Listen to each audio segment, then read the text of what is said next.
So this is a few words of encouragement for some people that might have this where people talk about you, talk negative about you, or your family doesn't accept you. I'ma stand tall,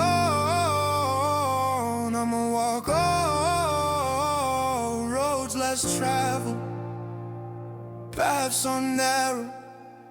Hallowed be thy Father, I'll go farther. The way to faith that cuts like a knife with the sovereign church of Jesus Christ. I'ma stand tall, I'ma walk on with the Constitution, my resolution. Hands raised high, skies ablaze, shoots my armor through the haze. Hallowed be thy Father, I'll go farther. I'ma stand tall, I'ma walk on with the sovereign church of Jesus Christ and Constitution. All right, so I wanted to discuss a time when I first started going in the prayer closet and I started I had really changed my life, and I realized that some people were talking negative about me and saying all kinds of stuff.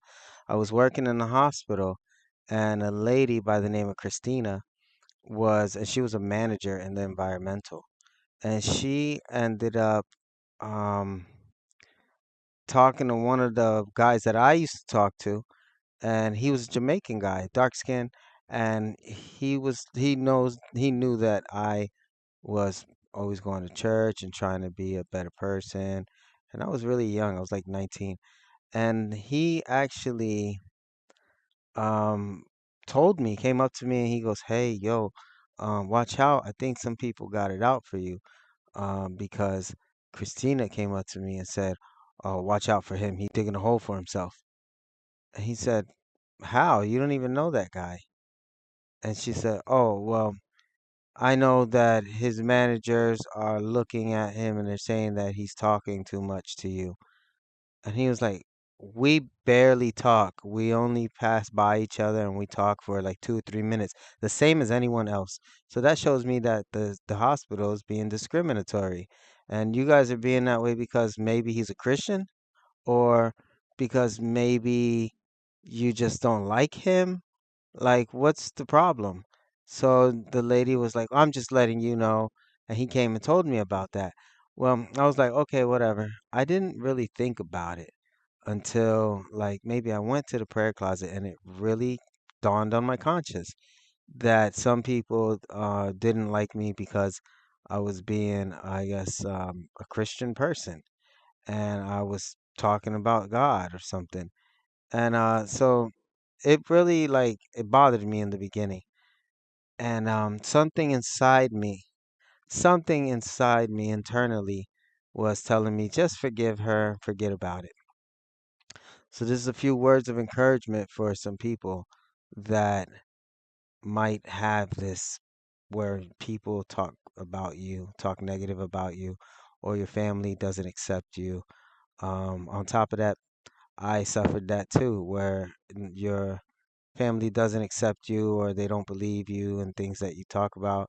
And not that you've ever lied to them, but that they just don't believe that God would show you spiritual things or do spiritual things in your life.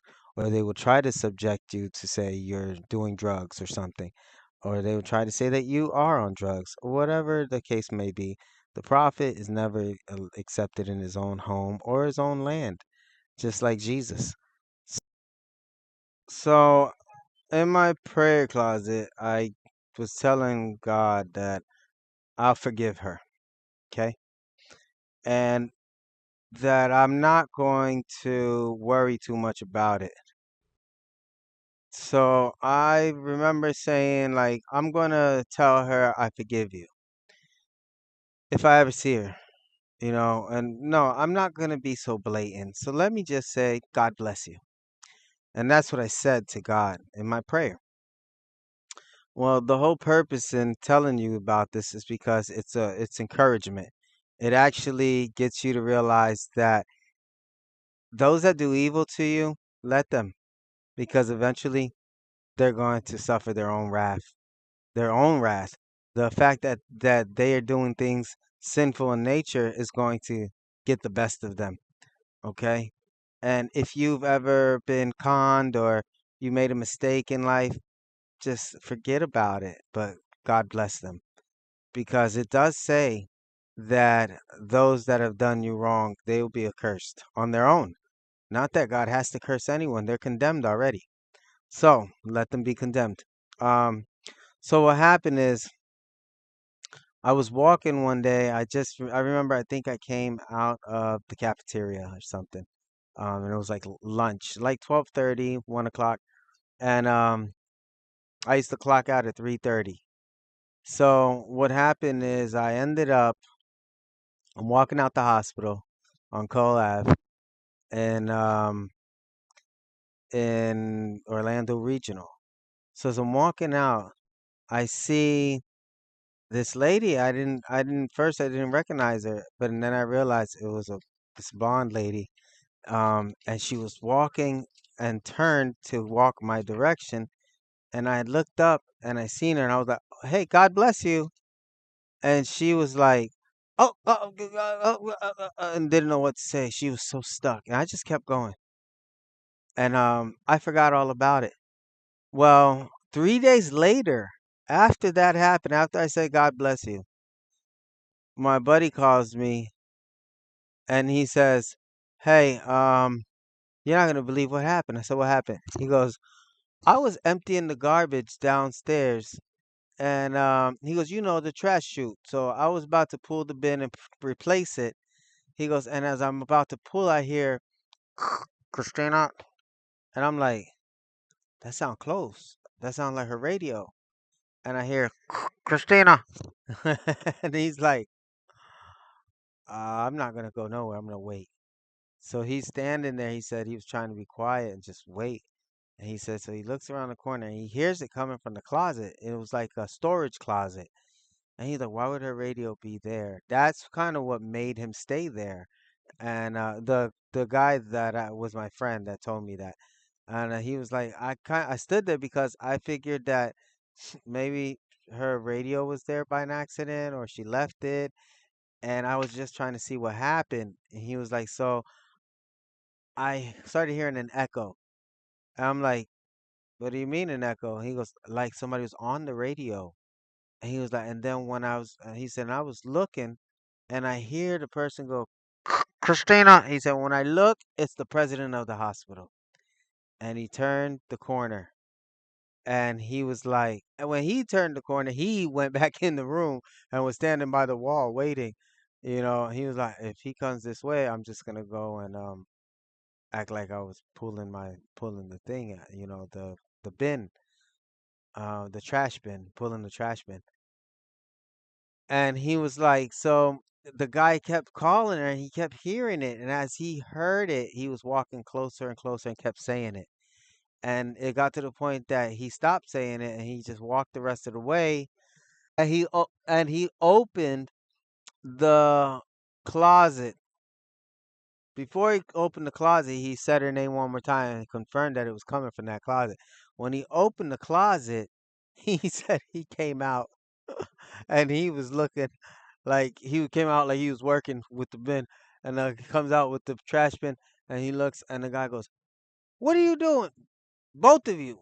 And he was like, and he said by then he was walking past, like trying to, and Christina was on her knees with the assistant manager. The assistant manager was a male, and of course he was standing up. But he said that the guy was trying to struggle to put his pants back on, and that the president of the hospital looked at him and said, he goes, you two in my office right now." And he just left the door open and walked away.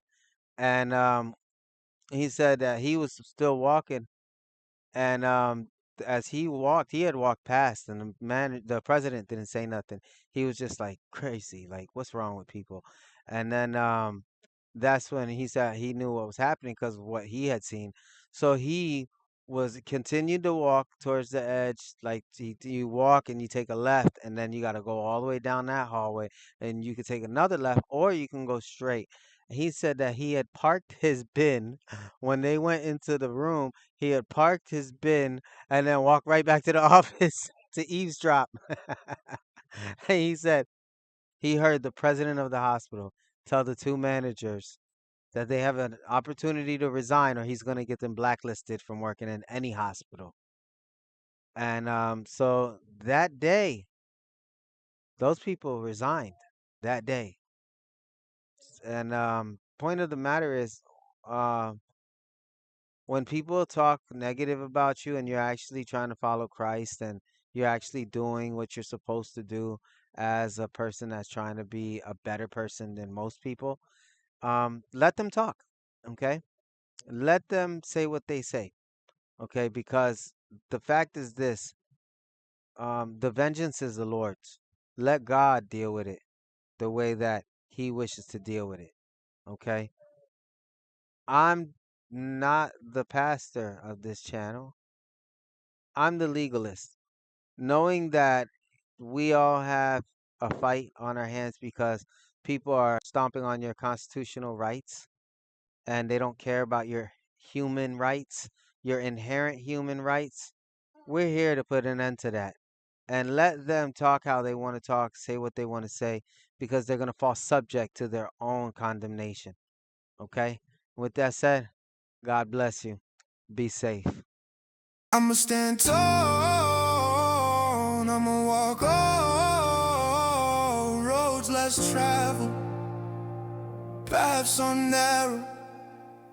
I'll be thy father, I'll go farther. The way to faith that cuts like a knife with the sovereign church of Jesus Christ. I'ma stand tall, I'ma walk on with the Constitution, my resolution. Hands raised high, skies ablaze, shoots my armor through the haze. Hallowed be thy father, I'll go farther. I'ma stand tall, I'ma walk on with the sovereign church of Jesus Christ and Constitution.